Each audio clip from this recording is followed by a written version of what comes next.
এই সমাজটা আমাদের খেতে দেবে না। এমনি সমাজ কি আমাদের খেতে দেবে? না, দেবে না। একেবারেই না। তা আমাকে খেটে খেতে হবে। আমি যেটা করে খাবো, যেটা আমার পয়সা আছে করে খেতে পারছি, মায়ের মুখে খাবার ওঠাতে পারছি, বাচ্চাদের মুখে খাবার ওঠাতে পারছি। তা আমার মানে আশেপাশের লোক দিয়ে আমার প্রয়োজনটা কোথায়? তো হাজবেন্ডের সঙ্গে ছাড়াছাড়ি হয়ে যায় যখন আমার সন্তান তখন 3 বছর বয়স। তখন থেকে খুব কষ্ট করে আমার সন্তানকে মানুষ করেছি, সন্তানকে পড়াশোনাও করিয়েছি। সহায় সন্তান এখন খুব একটা ভালো চোখে দেখে না, কেন জানি না, হয়তো অনেকবার জিজ্ঞাসাও করেছি, কখনো বলতে চায় না। তবুও কষ্ট করে বড় করেছি, পড়াশোনা শিখিয়েছি, একটা জবও করছে। কথা বললাম তাদের সাথে, পেশার বাইরে গিয়েও তাদেরও যে একটা অস্তিত্ব রয়েছে সেটাই জানার চেষ্টা করলাম। তাদের ছোট ছোট ইচ্ছেগুলো, তাদের ভাবনা, তাদের স্বপ্ন, বা কেমন লাগছে তাদের এই জীবন, সেই সমস্ত প্রশ্নগুলোই করেছিলাম। ক্যামেরার সামনে তারা যত না বলেছে, ক্যামেরা বন্ধ করে দেবার পর তারা আমায় প্রশ্ন করেছে, বলুন তো, সমাজ কি আমাদের খাওয়াবে? সমাজ আমাদের কে? পয়সা না থাকলে প্রেম পালিয়ে যায়। এই কথাগুলো আমরা হয়তো মজা করে বলি অনেক সময়, কিন্তু তাদের কাছে এই প্রশ্নগুলো, এই কথাগুলো খুব বাস্তব। তবে দুর্বার গোষ্ঠী ওদের মাথার উপরে যে ছাতাটা তুলে ধরেছে তার জন্য তারা খুব কৃতজ্ঞ তাদের প্রতি। আজ আর বেশি কথা বলবো না, শুনবো তাদের কথা।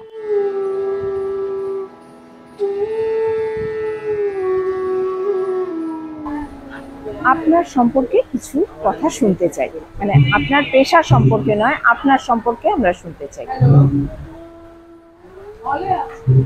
আমার সম্পর্কে যেটা হলো, আমি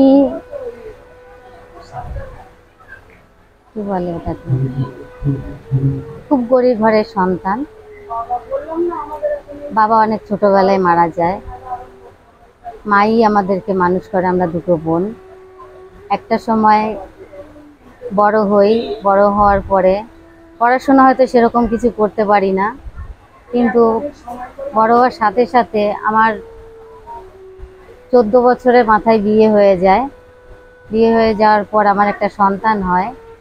সন্তান হওয়ার পরে আমার হাজবেন্ডের সঙ্গে ছাড়াছাড়ি হয়ে যায়। কিন্তু হাজবেন্ডের সঙ্গে ছাড়াছাড়ি হয়ে যায় যখন আমার সন্তান তখন 3 বছর বয়স। তখন থেকে খুব কষ্ট করে আমার সন্তানকে মানুষ করেছি।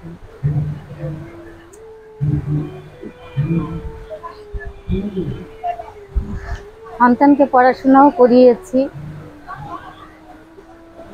কিন্তু অসহায় সন্তান এখন খুব একটা ভালো চোখে দেখে না, কেন জানি না, হয়তো অনেকবার জিজ্ঞাসাও করেছি, কখনো বলতে চায় না। তো মানে কথা বলতে বলতে আপনার চোখটা ছলছল করে উঠলো, কোথাও একটা মনের মধ্যে একটা দুঃখ রয়ে গেছে। এটা কি শুধুমাত্র সন্তানকে, সন্তান আপনাকে দেখছে না, শুধুমাত্র সেই দুঃখটা, না সেই আর দুঃখটা বেশি। সেই দুঃখটাই বেশি? হাজবেন্ডের সঙ্গে ছাড়াছাড়ি হয়ে যাওয়ার যতটা দুঃখ না পেয়েছি, সন্তানের জন্য বেশি দুঃখ। সে আপনার কাছেই থাকছে। আচ্ছা, এমন কোনো জায়গা যেখানে আপনার মনে হয় যে যেখানে গেলে আপনার এই যে মনের মধ্যে জমে থাকা কষ্টটা আপনি একটু স্বস্তি পেতে পারবেন, অথচ আপনি যেতে পারছেন না, যে কোনো কারণে হোক, সময়, সুযোগ, পরিস্থিতি, যে কোনো কারণে হোক আপনি হয়তো যেতে পারছেন না, আপনার মনে হচ্ছে, সেরকম কোনো জায়গা যদি আপনার সুযোগ থাকতো আপনি যেতেন, সেটা কোন জায়গা? একটা জায়গা না, দুটো তিনটে জায়গায় যাওয়ার ইচ্ছা করে। যেরকম মানুষের বয়সের সাথে সাথে সবকিছু পরিবর্তন হয়। একটা আছে ঠাকুর স্থানে যাওয়ার, আরেকটু মানুষ একটু নিজের মনটাকে রিলিফ করার জন্য একটু কোথাও ঘুরতে যাওয়া, যেটা হচ্ছে পাহাড় অঞ্চলের দিকে কোথাও, যেরকম দার্জিলিং বলুন। যেতে ইচ্ছে হয়। ঠিক আছে, কারণ অর্থটা তো আগে প্রয়োজন, তো কাজের জন্য সময় দিতেই হবে, সময় না দিলে অর্থ পাবো না। সেই জন্য সেই জন্য ইচ্ছাটাকে বাতিল করতে হচ্ছে, চেপে রাখতে হচ্ছে। আচ্ছা দিদি, সবাই বলে যে আপনারা অন্যরকম, আপনার কি মনে হয় সত্যি অন্যরকম? আমরা অন্যরকম, সমাজ হয়তো আমাদের অন্যরকম দেখে, কিন্তু আমরা কি অন্যরকম?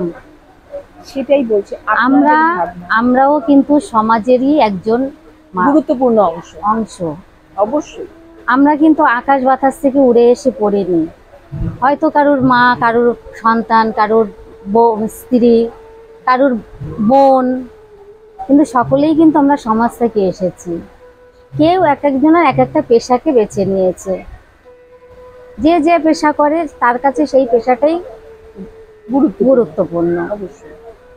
আচ্ছা, এই পুরো কথাটায় আপনার যে জায়গাটা আমার মনে খুব লেগেছে, সত্যি সমাজ আপনাদের অন্যরকম বলে, আপনারা কিন্তু সত্যি অন্যরকম না।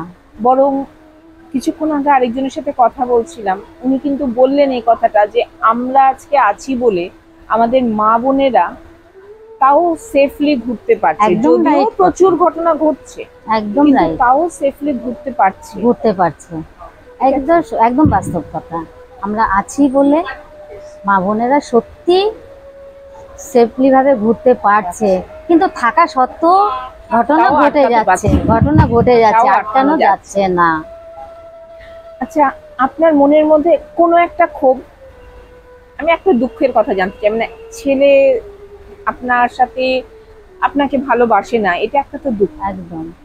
আর কোনো ক্ষোভ, সেটা সমাজের প্রতি হোক, বাড়ির লোকের প্রতি হোক, যা হোক, মানে এমন কোনো ক্ষোভ আপনার মনের মধ্যে? এই ব্যথা বাইরের লোকে, সমাজের লোকে, রাস্তার লোকে যদি ব্যথা দেয় সেটাকে সহ্য করা যায়, মানিয়ে নেওয়া যায়, কিন্তু ঘরের লোকে যদি ব্যথা দেয়, আঘাত দেয়, সেটা মেনে নেওয়া যায় না। আপনার নাম? আমার নাম শান্তনা ঘোষ ভল্লা। আচ্ছা, এই দুর্বারের লক্ষ্য কি, মানে তারা কি ইয়ে নিয়ে কাজ করছে? আজকে দেখুন, আমরা আগে 30তম আমাদের মেলা হচ্ছে। আজকে দুর্বার কিন্তু আস্তে আস্তে অনেকটা ছোট ছোট পাই, আমরা অনেক দূর আমরা এগিয়ে এসেছি। আজকে এই যে মেলাটা করার উদ্দেশ্য, আজকে 30 বছর পূর্ণ হলো। যত পিছিয়ে থাকা জনগোষ্ঠী আজকে আমরা সেই জায়গাতে আমরা এক ছাতা তলায় নিয়ে আসতে পেরেছি। কি পরিকল্পনা রয়েছে এদের জন্য? দেখুন, আমাদের আগে অনেক রকম ভায়োলেন্স ছিল, এখন কিন্তু আমরা সেই জায়গায় নেই। আমরা কিন্তু অনেক জায়গায় আজকে আমরা যেতে পেরেছি, নিজেকে নিজে আমরা পরিচয় দিতে শিখেছি, নিজেকে আমরা কথা বলতে শিখেছি। আমাদের কিন্তু অনেক সমাজ থেকে আমাদের অন্য চোখে দেখতো, আজকে কিন্তু আমরা সেই জায়গা থেকে আমরা অনেক দূর আমরা এগিয়ে এসেছি। আচ্ছা, আগামী দিনে আপনাদের মানে দুর্বার সংগঠনেরই বলছি, আর কি কি পরিকল্পনা রয়েছে কাজ করার, আর কি কি প্ল্যান রয়েছে? পরিকল্পনা, যতদিন আমরা থাকবো আমরা মানুষের পাশে থাকি ফিল্ডের, আমরা অনেক কিন্তু দিদিদের পাশে থাকা, আমাদের কোনো সমস্যা এলে, কোনো কারোর আপদ বিপদ হলে, কোনো শরীর খারাপ হলে আমাদের কাছে মেডিকেল, আমরা সব রকম তাদেরকে সাহায্য করি আমরা। আচ্ছা, এই যে পরবর্তী প্রজন্ম, মানে ছোট ছোট বাচ্চাদের কথা বলছি, তাদের জন্য আমাদের হোম আছে, বারাইপুরে আমাদের হোম আছে, আমাদের ওখানে আমাদের একটা বাচ্চাদের রাখার ব্যবস্থা আছে, হোম আছে। এমনি পরে কিন্তু আমাদের সরকারি স্কুলের মধ্যে, বাহ, হ্যাঁ, সেখানে কমসে কম আমাদের 70-80খানা বাচ্চা রয়েছে। দিদি, আপনার নাম? মর্জিনা বিবি। জীবনের আর কি বলবো, প্রথম কথাতেই এর সাথে বহু বছর থেকেই ছিলাম, এখনো বর্তমানে যুক্ত আছি। আর এটা আমাদের এখন আমরা একটা কাজই মনে করি, আর কিছু না।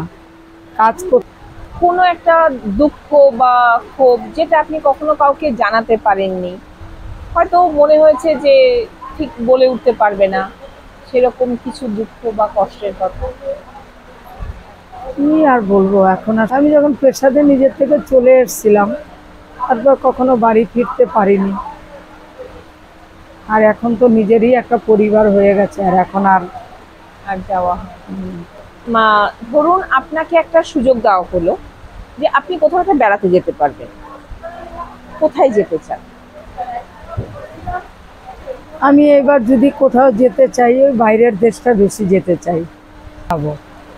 আপনি তো দুর্বার সংগঠনের একটা পদে রয়েছেন, আমাকে একটুখানি বলুন এই দুর্বার সংগঠন আহ, ধরুন মানে যারা এই পেশায় রয়েছে তাদের জন্য কিভাবে কাজ করছে বা কি কি উদ্যোগ নিচ্ছে?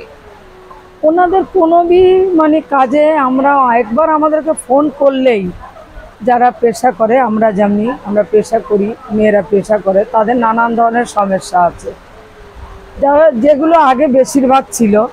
এখন 95 থেকে আমাদের সংগঠন হওয়ার পরে এখন আর আমরা বলতে পারবো হয়তো 100-এ 95ই আমাদের আর কোনো সমস্যা নেই। আচ্ছা, আমরা সব কিছু, এমন বলবো না যে আমরা সব কিছু করেছি তো সব তো সাকসেসফুল হয়েই গেল। কিছুটা না থাকলে কাজটা আর আগে বাড়বে কি আগে করে? যাবে কি করে? এটাও দরকার। কিন্তু যেমনি পুলিশের অত্যাচার ছিল, গুন্ডা বদমাশদের জুলুম ছিল, সব পাড়ার মস্তানদের, সবই আমাদের, এখন আর কেউ এসব বলে না। এখন কিছু করতে গেলে চিন্তা করে বাবা দুর্বারের লোকজন চলে আসবে। মানে এটা একটা নিশ্চিন্ত আশ্রয়। হ্যাঁ, আবার কোনো ঝামেলা হলে আগে পুলিশও আমাদের উপরে টর্চার করতো। এখন আমাদের রেড লাইট এরিয়াতে কোনো সমস্যা হলে পুলিশদের কাছে গিয়ে কমপ্লেন করলে সব থেকে বড় ব্যাপার পুলিশরা বলে এখন আর আমাদের কাছে এত টাইম নেই, এখন আছে দুর্বার, যাও দুর্বারে গিয়ে বলো। একটা টাইম এমন ছিল আমরা যখন পুলিশের কাছে কথা বলতে যেতাম ওনারা আমাদেরকে গ্রাহ্য করতো না, দূর দূর করে তাড়িয়ে দিত। আজকে আমরা এমন একটা জায়গায় এসে গেছি, এখন পুলিশরাও আমাদের উপরে ভরসা থাকে। আমাদের যৌনকর্মীদের, আমাদের একটা সংগঠন দুর্বার মহিলা সমন্বয় কমিটি, আর আজকে 30 বছর পূর্ণ হলো গতকাল 12 জুলাই। আমরা এই 4 দিনের মেলা রেখেছি। আমাদের যত বাইরে থেকে দিদিরা এসছে, আপনারা এসছেন, আমরা জানি সবাই মিলেই আমরা এই মেলাটা করব। সবাই আমাদের হাতে হাত রেখে সহযোগিতা করবে। আর আমাদের যে মেলার উদ্যোগ আছে 5টা কাজের মতো, আমরা আমাদের কাজটা একটা কাজ মনে করি। আমরাও আমাদের পেশার স্বীকৃতিটা অনেক দিন থেকে চাইছি। এবার ভাবছি যদি সবাই আমরা একসাথে আছি হয়তো পাবো, আশা আছে অবশ্যই। বাস, আর সব কিছুটা আপনাদের হাতেও কিছু আছে। দুর্বার মহিলা সমন্বয় সমিতি এই যৌনকর্মীদের জন্য 4 দিনের মেলায় নানান আয়োজন করে। ছিল ফ্যাশন শো, ছিল বিভিন্ন স্টল, খাওয়ার ব্যবস্থাও। এই মানুষগুলোকে সুস্থ সামাজিক জীবনে ফিরিয়ে আনাই এই সমিতির লক্ষ্য। যৌনকর্মীদের পাশাপাশি মেলায় উপস্থিত ছিলেন ট্রান্সজেন্ডাররাও। এখানে বিভিন্ন সাংস্কৃতিক অনুষ্ঠানেরও আয়োজন করা হয়েছিল। দুর্বার গোষ্ঠী এই মানুষগুলোর কাছে ছাতার মতো, তারা তাদেরকে স্বীকৃতি দিয়েছে। এখানকার আরও কয়েকজনের সাথে কথা বলেছিলাম, তারাই জানালো বিস্তারিত। দিদি আপনার নাম? আমার নাম চম্পা মিত্র। একটু জোরে বলুন। চম্পা মিত্র। আচ্ছা দিদি, আমি আপনার কথা কিছু শুনতে এসেছি। বাবা আমার ছোটবেলায় মারা গেছে, পরিবারকে একজনকে হারিয়েছি। তারপরে ছোট ছোট আমরা 5 ভাই বোন খুব কষ্ট করে মা মানুষ করেছে। সবারই বিয়ে হয়ে গেছে, একটা দাদা মারা গেছে, বিয়ে হয়ে গেছে, নিজে যার সংসার। ধরুন সমাজ একটা কথা খুব বলে যে তোমরা অন্যরকম, এই সমাজটা আমাদের খেতে দেবে না। এমন সমাজ কি আমাদের খেতে দেবে না। নিজে খেটে খাই, সমাজ দিয়ে আমি কি করবো? নিজের জোর। নিজের জন্য, বাচ্চার জন্য, মায়ের জন্য। একদম। আপনার ছেলে মেয়ে রয়েছে? 2টো ছেলে। 2 ছেলে আছে। কি করে তারা? একটা ছেলে গাড়ি চালায়, একটা ছেলে কিছু করে না। আচ্ছা আচ্ছা। আচ্ছা, এই যে আপনারা এই সংগঠনে রয়েছেন, এই সংগঠন থেকে আপনারা মানে একটু আগেই যে দিদির সাথে কথা বলছিলাম, অর্জিনা দিদির সাথে, দিদি একটা খুব ভালো কথা বললেন যে একটা সময় ছিল যে আমরা পুলিশের কাছে যেতে ভয় পেতাম কারণ তারা কিছু করতো না। না, আমাদের পুলিশ না, আমাদের তো কেউই চিনতো না, পুলিশ বলে নয়। আর পুলিশের কথা বলছেন, পুলিশ বলে নয়, আমাদের কেউই চিনতো না, আপনারাও চিনতেন না। আমাদের এখানে সোনাগাছিতে মিডিয়া বলুন, প্রেস বলুন, পুলিশ বলুন, কেউ ছিল না, আমরাই ছিলাম। মরে গেলেও আমরা, বেঁচে থাকলেও আমরা। কিন্তু এখন আমাদের সবাই চেনে। দুর্বারের দিন আমরা কথা বলতে পারি, বাইরে যাই, লোকের সঙ্গে মিশতে পারি, আমাদের একটা নাম আছে। আগে নামও ছিল, যে আমাদের একটা নাম, সেটাও ছিল না। আমাদের কেউ জানতোই না আমরা কি নাম।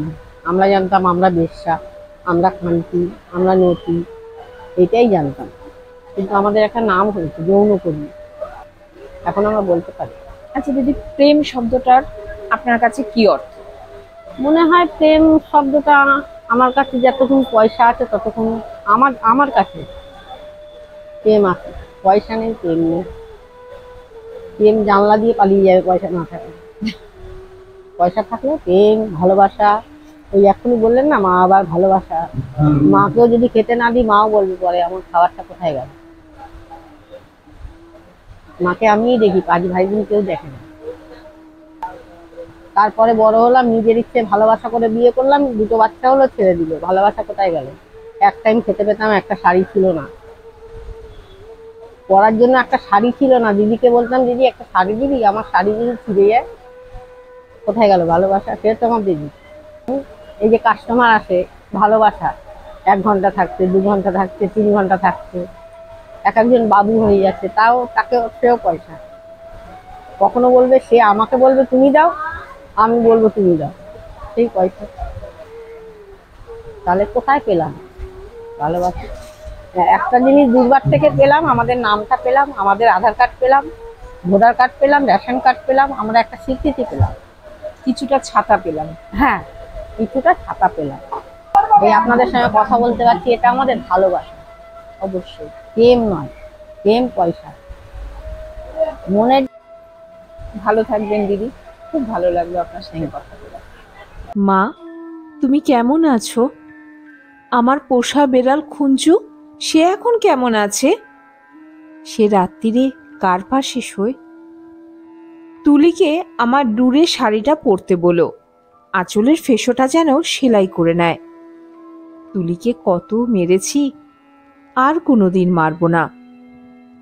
আমি ভালো আছি, আমার জন্য চিন্তা করো না মা। তোমাদের ঘরের চালে নতুন খড় দিয়েছ। এবারে বৃষ্টি হয়েছে খুব, তরফদার বাবুদের পুকুরটা কি ভেসে গেছে? কালু ভুলুরা মাছ পেয়েছে কিছু? মনে আছে আলী সাহেবের বাগানে সেই নারকোল? চুরি করে আনিনি, মাটিতে পড়েছিল, কেউ দেখেনি। নারকোল বড়ার সে স্বাদ এখনো মুখে লেগে আছে।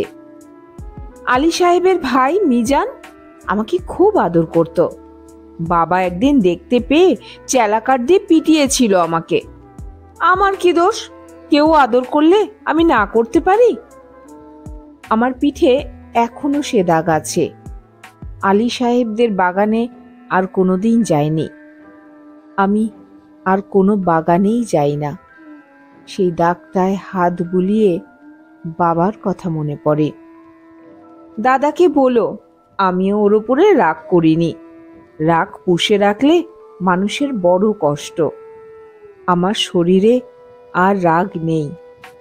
আমি আর এক ফোঁটাও কাঁদি না মা। আমি রোজ দোকানের খাবার খাই। হোটেল থেকে 2 বেলা আমার খাবার এনে দেয়। মাংস মুখে দিই আর তুলির কথা, কালু ভুলুর কথা মনে পড়ে। আমাকে বিক্রি করে দিয়ে 6,000 টাকা পেয়েছিলে, তা দিয়ে একটা গরু কেনা হয়েছে তো। সেই গরুটা ভালো দুধ দেয়। আমার মতন মেয়ের চেয়ে গরুও অনেক ভালো। গরুর দুধ বিক্রি করে সংসারে সুসার হয়। গরুর বাছুর হয়, তাতেও কত আনন্দ হয়। বাড়িতে কন্যা সন্তান থাকলে কত জ্বালা। 2 বেলা ভাত দাও রে, শাড়ি দাও রে, বিয়ের জোগাড় করো রে, হাবলু মিজান শ্রীধরদের থাবা থেকে মেয়েকে বাঁচাও রে। আমি কি বুঝি না? সব বুঝি। কেন আমায় বিক্রি করে দিলে তাও বুঝি। সেজন্যই তো আমার কোনো রাগ নেই, অভিমান নেই। আমি তো ভালোই আছি, খেয়ে পড়ে আছি। তোমরা ওই টাকায় বাড়িঘর সারিয়ে নিও ঠিকঠাক। কালু ভুলুকে স্কুলে পাঠিও, তুলিকে ব্রজেন ডাক্তারের ওষুধ খাইও। তুমি একটা শাড়ি কিনো, বাবার জন্য একটা ধুতি, দাদার একটা ঘড়ির শখ, তাকেও টাকায় কুলোবে? আমি কিছু টাকা জমিয়েছি, সোনার দুল গড়িয়েছি। একদিন কি হলো জানো মা, আকাশে খুব মেঘ জমেছিল। দিনের বেলায় ঘুরঘুরটি অন্ধকার, মনটা হঠাৎ কেমন করে উঠল। দুপুরবেলা চুপি চুপি বেরিয়ে ট্রেনে চেপে বসলাম।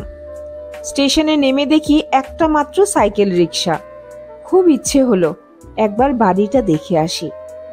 রথতলার মোড়ে আসতেই কারা যেন চেঁচিয়ে উঠল, কে যায়, কে যায়? দেখি যে হাবুল শ্রীধরদের সঙ্গে তাস খেলছে দাদা। আমাকে বলল, হারামজাদি, কেন ফিরে এসেছিস? আমি ভয় পেয়ে বললাম, ফিরে আসিনি গো, থাকতেও আসিনি, একবার শুধু দেখতে এসেছি। হাবুল বলল, এটা একটা বেবুশ্যে মাগি, কি করে জানলো বলো তো? তা কি আমার গায়ে লেখা আছে? আরেকটা ছেলে চিনি না বলল, ছি ছি ছি ছি, গায়ের বদনাম। হাবুল রিক্সাওয়ালাকে চোখ রাঙিয়ে বলল, ফিরে যা। আমি বললাম, দাদা, আমি মায়ের জন্য কটা টাকা এনেছি, আর তুলির জন্য। দাদা টেনে এক চড় কষালো আমার গালে। আমাকে বিক্রির টাকা হকের টাকা, আর আমার রোজগারের টাকা নোংরা টাকা। আমাকে ওরা দূর দূর করে তাড়িয়ে দিল। আমি তবু দাদার উপর রাগ করিনি। দাদা তো ঠিকই করেছে, আমি তো আর দাদার বোন নই, তোমার মেয়ে নই, তুলির দিদি নই। আমার টাকা নিলে তোমাদের সংসারের অকল্যাণ হবে না। না, আমি চাই তোমরা সবাই ভালো থাকো, গরুটা ভালো থাকুক, তাল গাছ দুটো ভালো থাকুক, পুকুরে মাছ হোক, খেতে ধান হোক, ঝিঙে মাচায় ফুল ফুটুক। আর কোনো দিন ওই গ্রাম অপবিত্র করতে যাব না আমি। তোমার আরো ছেলে মেয়ে আছে, আমি আর মা পাবো কোথায়? সেই জন্যই তোমাকে চিঠি লিখছি মা। তোমার কাছে একটা খুব অনুরোধ আছে, তুলিকে একটু যত্ন করো, ও বেচারি বড় দুর্বল। যতই অভাব হোক তবু তুলিকে তোমরা। মা, তুমি আমার মা, আমি হারিয়ে গেছি, তুলিকে তুমি, তুলি যেন আমার মতন না হয়। মা দুর্গার পবিত্র প্রতিমা গড়ে তুলতে সোনাগাছির মাটি নিয়ে আসা হয়। এটি এক রীতি, কিন্তু শুধুই কি রীতি? একে তো মানবিকতার প্রতিচ্ছবি বলা যায়, তাই নয় কি?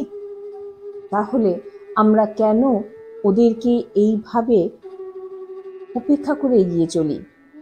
আসুন সবাই মিলে সবার পাশে থাকি। নমস্কার।